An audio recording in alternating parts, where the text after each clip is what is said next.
Homogeneous differential equation क्या होता है, इसके बारे में बात करने के बाद अब हम बात करते हैं कि किसी भी होमोजीनियस डिफरेंशियल इक्वेशन को हम सॉल्व कैसे करते हैं। किसी भी होमोजीनियस डिफरेंशियल इक्वेशन को सॉल्व कैसे किया जाता है। आप सबसे पहले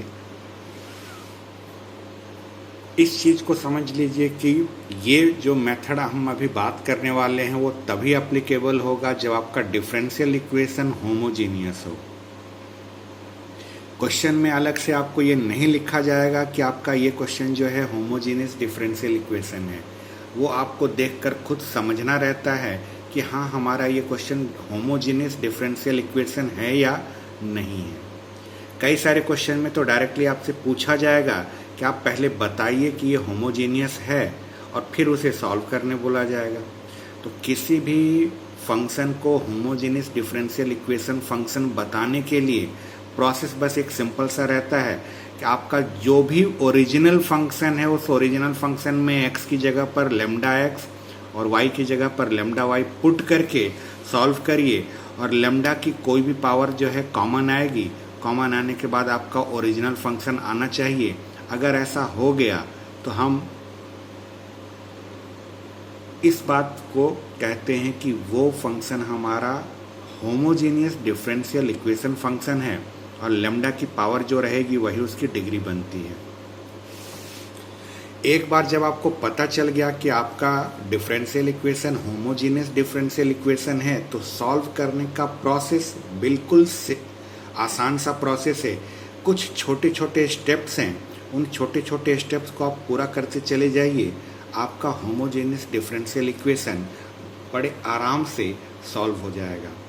सबसे पहला काम आपको ये करना है कि आपका डिफरेंशियल इक्वेशन चाहे जिस फॉर्म में भी दिया हो, आपको उसे हमेशा dy/dx इज इक्वल टू के फॉर्म में चेंज करना है।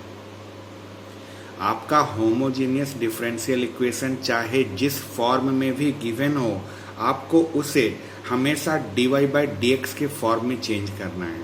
अब आप सोच रहे होंगे ये fxy और ये gxy क्या है। मान लीजिए कि हमने किसी डिफरेंशियल इक्वेशन को dy/dx के फॉर्म में चेंज किया और dy/dx के फॉर्म में चेंज करने पर न्यूमरेटर में x और y के फॉर्म में अलग चीज़ लिखा हुआ है और डिनोमिनेटर में भी x और y के टर्म्स में ही कुछ अलग फंक्शन लिखा हुआ है। अगर ऊपर नीचे सेम फंक्शन लिख दिया जाए तब तो वो कैंसिल होकर 1 आ जाए। इसलिए हमने यहाँ fxy न्यूमरेटर में लिया है और gxy डिनोमिनेटर में लिया है।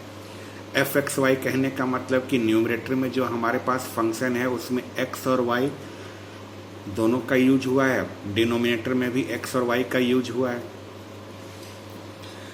आपका डिफरेंशियल इक्वेशन चाहे जिस फॉर्म में भी रहे, आप उसे dy/dx के फॉर्म में जब चेंज कर लें तो ये चेंज करने के बाद आपको करना क्या है, y is equal to vx put करना है।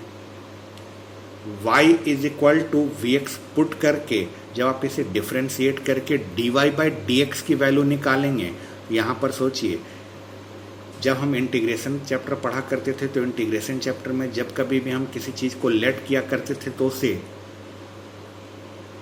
लेट करने के बाद डिफरेंशिएट भी किया करते थे। आपको अपने फंक्शन में जहाँ जहाँ पर y है उसकी जगह पर vx पुट करना है और vx पुट करने के साथ साथ जो dy/dx है उसे dv/dx में चेंज करना है। किसमें? dy/dx को dv/dx में। ये कैसे किया जाता है? जो आपने y is equal to vx put किया है, हर एक क्वेश्चन में आपको यही करना है। होमोजीनियस डिफरेंशियल इक्वेशन के हर एक क्वेश्चन में y को आपको vx ही पुट करना है और इसे y is equal to vx को जब आप डिफरेंशिएट करेंगे तो यहाँ पर u इंटू वी का फॉर्मूला लगाकर डिफरेंशिएट करिएगा। u इंटू वी के फॉर्मूले से डिफरेंशिएट करने के बाद आप जब इसको देखेंगे तो आपको dy/dx की वैल्यू मिलेगी v प्लस x dv/dx।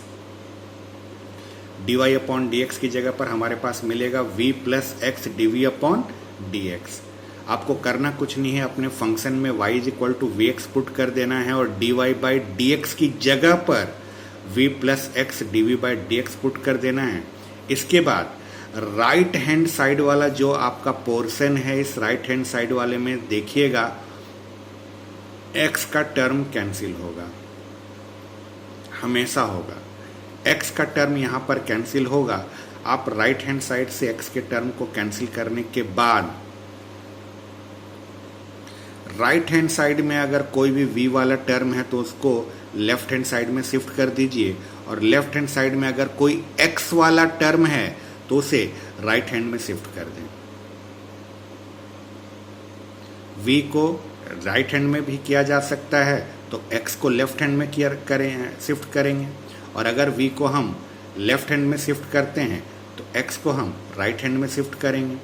दोनों में कहने का मतलब ये है कि आपको वेरिएबल को सेपरेट करना है। अब ध्यान से समझिएगा, आपके पूरे इक्वेशन में कहीं पर v नज़र नहीं आएगा, सारा का सारा इक्वेशन v और x के फॉर्म में चेंज हो चुका है, तो वहाँ से आप वेरिएबल को आराम से सेपरेट कर सकते हैं। v को अलग कर लेना है, x को अलग कर लेना है। v अगर LHS में कर रहे हैं तो RHS में x होगा, और v को अगर आप RHS में रख रहे हैं तो x LHS में रहेगा। ऐसा करने के बाद आप उसे इंटीग्रेट कर दें। इंटीग्रेट करने के बाद आपका जो आंसर मिलेगा वो आपको v और x के फॉर्म में मिलेगा।